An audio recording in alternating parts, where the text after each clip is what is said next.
যদি আপনার বুথে একাধিক ব্যালটিং ইউনিট থাকে তাহলে কিভাবে কানেক্ট করতে হবে সেটি আমরা দেখব।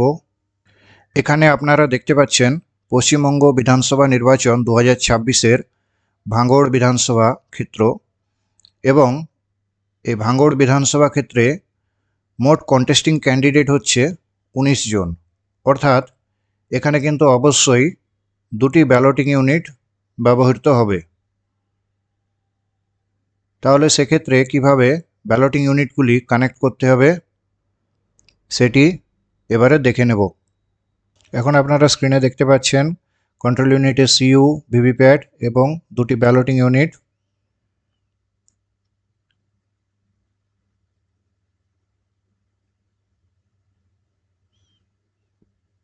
বাঁ দিকের ব্যালটিং ইউনিটে একদম উপরে মাথায় লেখা আছে থাম্ব হুইলটি হচ্ছে 01, অর্থাৎ এটি 1 নম্বর ব্যালটিং ইউনিট, এবং এই ব্যালটিং ইউনিটের থাম্ব হুইলটি হচ্ছে 02, অর্থাৎ এটি 2 নম্বর ব্যালটিং ইউনিট।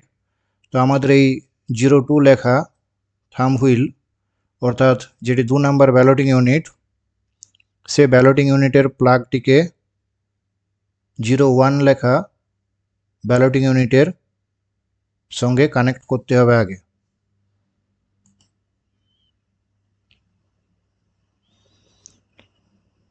এই 01 লেখা ব্যালটিং ইউনিটের পিছনে 02 লেখা ব্যালটিং ইউনিটটির প্লাগটিকে কানেক্ট করে দিতে হবে আগে।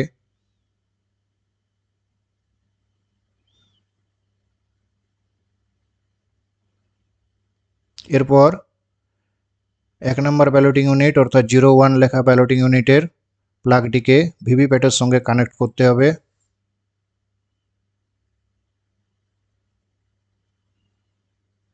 এরপর পেপার রোল নবটিকে ভার্টিক্যাল পজিশনে নিয়ে এসে ওয়ার্কিং মোডে নিয়ে আসতে হবে এবং এখানে ভিভিপ্যাটের সুইচটি সবসময় 1 নম্বর পজিশনে থাকবে। এরপর ভিভিপ্যাটের প্লাগটিকে কন্ট্রোল ইউনিটের সঙ্গে কানেক্ট করতে হবে।